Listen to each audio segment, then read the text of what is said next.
Hello guys, मेरा नाम अभिषेक है और आप सबका स्वागत है आपके अपने चैनल द स्टोरी रूम में।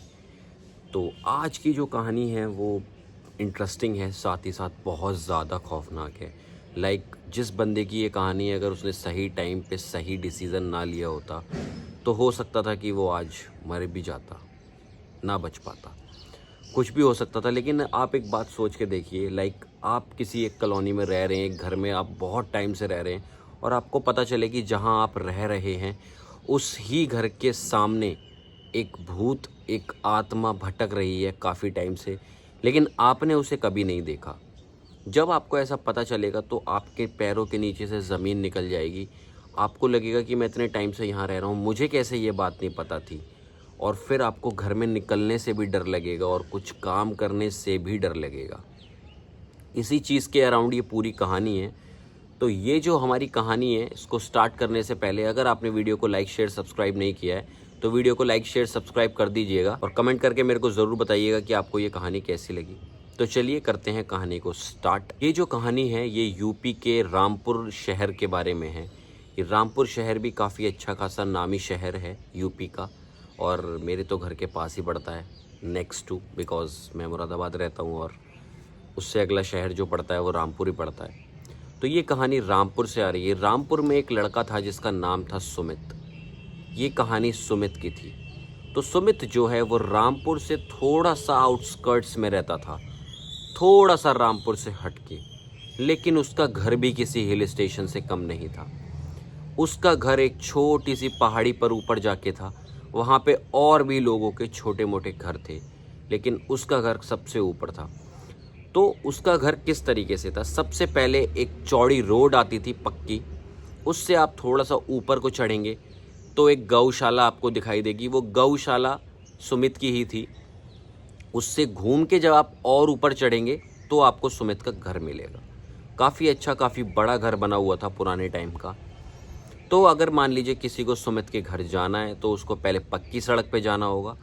पक्की सड़क से वो ऊपर चढ़ेगा तो वो पहले गौशाला पहुंचेगा, फिर गौशाला से ऊपर चढ़ेगा तो वो सुमित के घर पहुंचेगा। सुमित के घर में टोटल 4 लोग थे, सुमित, मम्मी पापा और सुमित की दादी। सुमित को मोबाइल चलाने का बहुत ज़्यादा शौक था। उसको गेम खेलने का बहुत रहता था। और उसके अंदर एक गंदी आदत और थी, जैसे कि मान लो वो गेम खेल रहा है और किसी पर्टिकुलर स्टेज में वो अटक गया है, तो जब तक वो स्टेज पार नहीं कर लेगा तब तक फ़ोन नहीं छोड़ेगा, तब तक मोबाइल बंद नहीं करेगा। तो ये गेम खेलने के लिए क्या करता था, इसके यार दोस्त आ जाते थे जैसे इसके घर पे, ये लोग छत पे जाकर आराम से गेम खेलते थे। और घर की छत इतनी बड़ी थी यार, इतनी ऊपर इसका घर था कि वहाँ से पूरा गांव इसका दिखाई देता था, क्योंकि गांव में ही रहता था ये, रामपुर के पास। पूरा गांव इसका दिखाई देता था, अच्छी खासी हवा आती थी, नेचर बढ़िया रहता था और वहाँ से उसकी गौशाला भी थोड़ी बहुत दिखती थी। तो वो खाली टाइम में जब भी खाली होता था छत पे जाके बैठ जाता था, अपना गेम वगैरह खेल लेता था। और वो अपनी दादी से भी बहुत प्यार करता था। तो दादी का क्या था, वो जब अपनी दादी के पास बैठता था तो दादी की उसकी आदत थी कि उसको अलग अलग तरीके की कहानी सुनाना। कभी भूतिया कहानी, कभी कोई पुराने ज़माने की कहानी, कभी कोई मोटिवेशनल स्टोरी कह लो, कुछ ना कुछ उसकी दादी उसको सुनाती रहती थी। लेकिन अब कुछ दिनों से दादी की तबीयत खराब रहने लगी थी, तो दादी जल्दी सो जाया करती थी। और सुमित जल्दी सो जाने की वजह से दादी की थोड़ा बहुत अपना टाइम परिवार के साथ बिताने के बाद पे चला जाया करता था अपना गेम खेलने। और आज का जो दिन था वो दिन था सैटरडे का दिन। तो वो सैटरडे संडे का काफ़ी वेट किया करता था, बिकॉज़ वो एक स्टूडेंट था। उसने सोचा था आज पूरी रात गेम खेलूंगा, जिस स्टेज में इतने दिनों से मैं अटका हुआ हूँ, चाहे आज 4 बज जाए 5 बज जाए, पूरी स्टेज ख़त्म करके ही हटूंगा। तो वो छत पे पहुंच जाता है, अच्छी खासी रात हो रही है और वो अपना गेम खेलना स्टार्ट करता है, कान में लगा लेता है हेडफोन्स।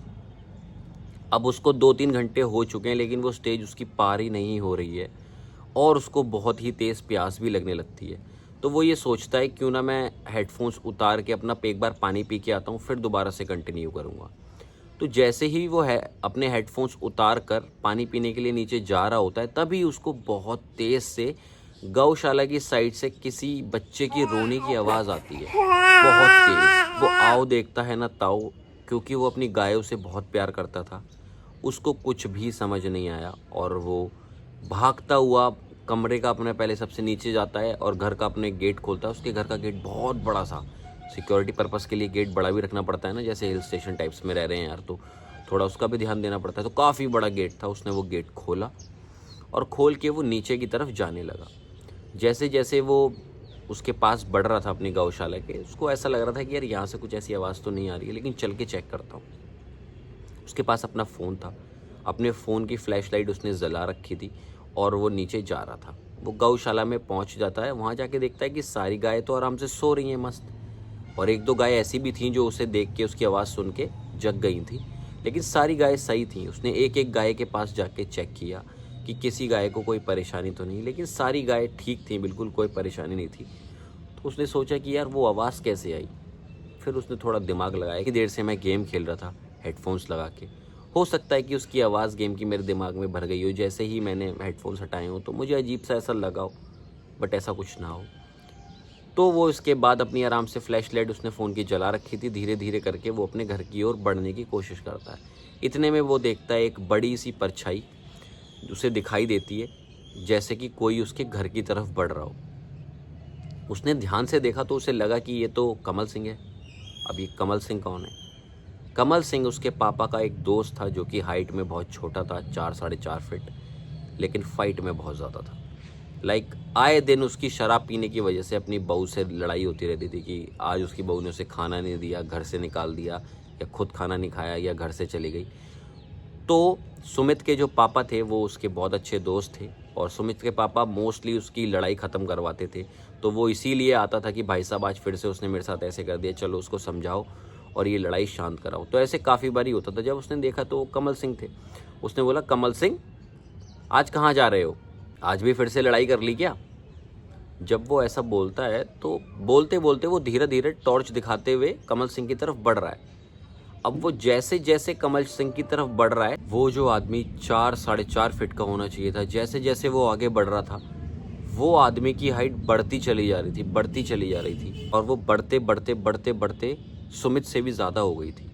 अब सुमित को लगा कि कमल सिंह तो बहुत छोटा है, ये हाइट इसकी इतनी बड़ी कैसे हो गई। जैसे ही वो अपने फ़ोन की फ्लैश लाइट उसके मुंह पे मारता है तो वो देखता है कि ये तो कमल सिंह नहीं है, ये तो कोई और आदमी है, बहुत बड़ा सा, उसके बाल बिखरे हुए, और ऐसा लग रहा था किसी ने उसका होठ फाड़ दिया। उसका एक होठ लटका हुआ था बहुत ज़्यादा और मुंह से खून निकल रहा था।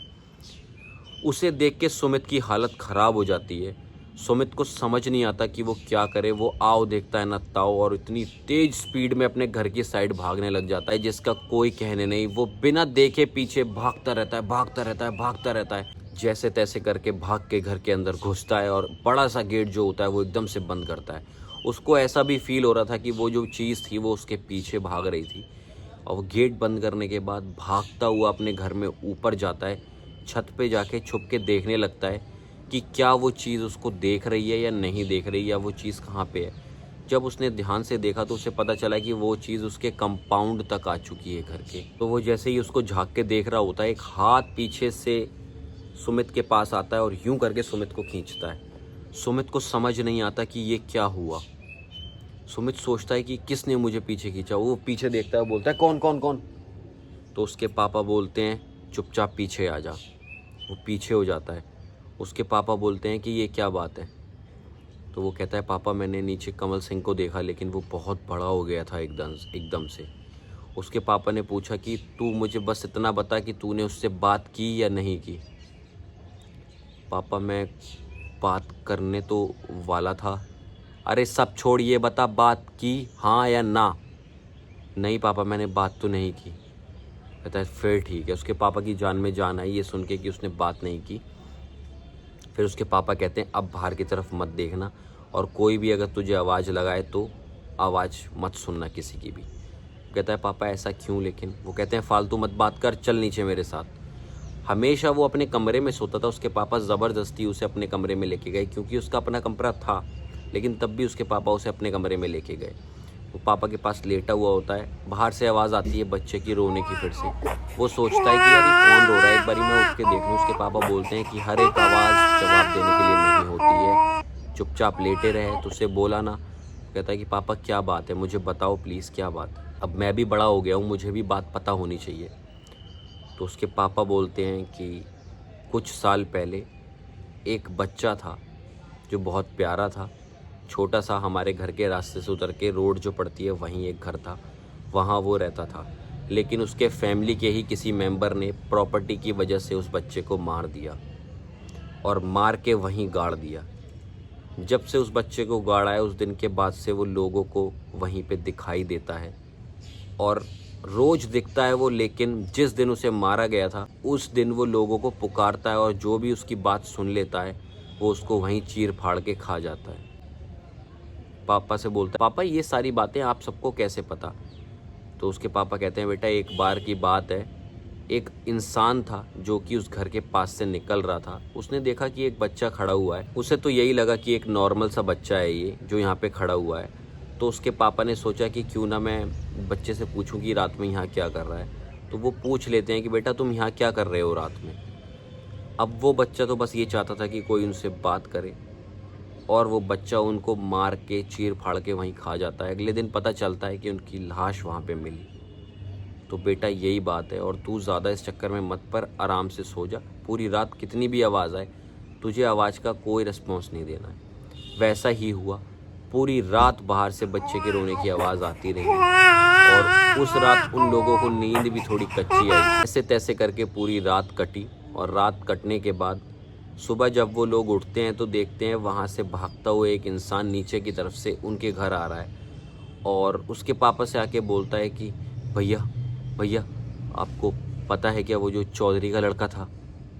चुप हो जाता है। तो सुमित के पापा पूछते हैं, चौधरी का लड़का क्या हुआ? इतने में सुमित भी कमरे से उठ के आके वहाँ बैठ जाता है। भैया वो चौधरी का लड़का। तो वो फिर से पूछते हैं, अरे चौधरी के लड़के को क्या हुआ? तो वो बोलता है कि चौधरी के लड़के को उस कोने पे उस बच्चे ने मार के खा लिया। तो उस बच्चे की अंतड़ियाँ वहाँ पड़ी हुई थी। सुमित जब ये बात सुनता है कि चौधरी के लड़के को मार के उस बच्चे ने खा लिया है, उसकी अंतड़ियाँ वगैरह पूरी बिखरी हुई हैं, तो उसके सीने से दिल सा निकल गया था। डर के मारे वो पागल हो गया था। वो ऐसे शौक में चला गया था लाइक जैसे चौधरी का लड़का उसका दोस्त हो। लेकिन रियलिटी में चौधरी के लड़के को वो सिर्फ जानता था कि एक लड़का है, वो यहाँ रहता है, लेकिन वो उसका दोस्त वगैरह कुछ भी नहीं था। लेकिन जब उसने ये बात सुनी तो इतना शौक में आ गया वो और उसके पापा इस बात को समझ चुके थे कि शायद कल चौधरी के लड़के की जगह सुमित भी हो सकता था, क्योंकि शायद चौधरी के लड़के से पहले सुमित ने उस भूत को देखा था। अगर वो उसकी बात का रिस्पॉन्स कर देता तो हो सकता था कि सुमित का नंबर पहले लग जाता। ये चीज़ सोच के सुमित को बहुत डर लग रहा था, लेकिन वो समझ गया कि आज उसकी मौत नहीं लिखी थी। उसने उस दिन एक बात ठान ली कि चाहे अब कुछ भी हो जाए, कितनी रात हो, कितना ही मेरा गेम खेलने का मन करे, मैं कभी भी छत पे जाके आधी रात को गेम नहीं खेलूँगा। और स्पेशली उस रात को, जिस रात उस बच्चे को मारा गया था, यानी 17 अगस्त की रात को, उस दिन तो मैं किसी भी कीमत पे कोई आवाज़ अगर आए तो उस आवाज़ का मैं जवाब नहीं दूंगा। तो इस कहानी से आपको एक सीख तो ज़रूर मिली होगी कि हर एक आवाज़ जवाब देने के लिए नहीं होती। और अगर ये वीडियो आपको अच्छी लगी हो तो वीडियो को लाइक, शेयर, सब्सक्राइब कर देना। मेरे चैनल को ज़रूर सब्सक्राइब कर देना यार, ताकि और ऐसी वीडियोस आपके लिए लेके आता रहूँ। मैं मिलूँगा इससे नेक्स्ट वीडियो में। लेकिन अगर आप भी कोई अपनी कहानी है जो मेरे साथ शेयर करना चाहते हैं तो आप लोग मुझे मेरी मेल पे अपनी कहानी पूरी डिस्क्राइब करके पूरा बढ़िया तरीके से डिटेल में भेज सकते हैं। मेल मेरा डिस्क्रिप्शन में मेंशन है। मैं मिलूँगा नेक्स्ट वीडियो में, तब तक के लिए पीस आउट, बाय बाय।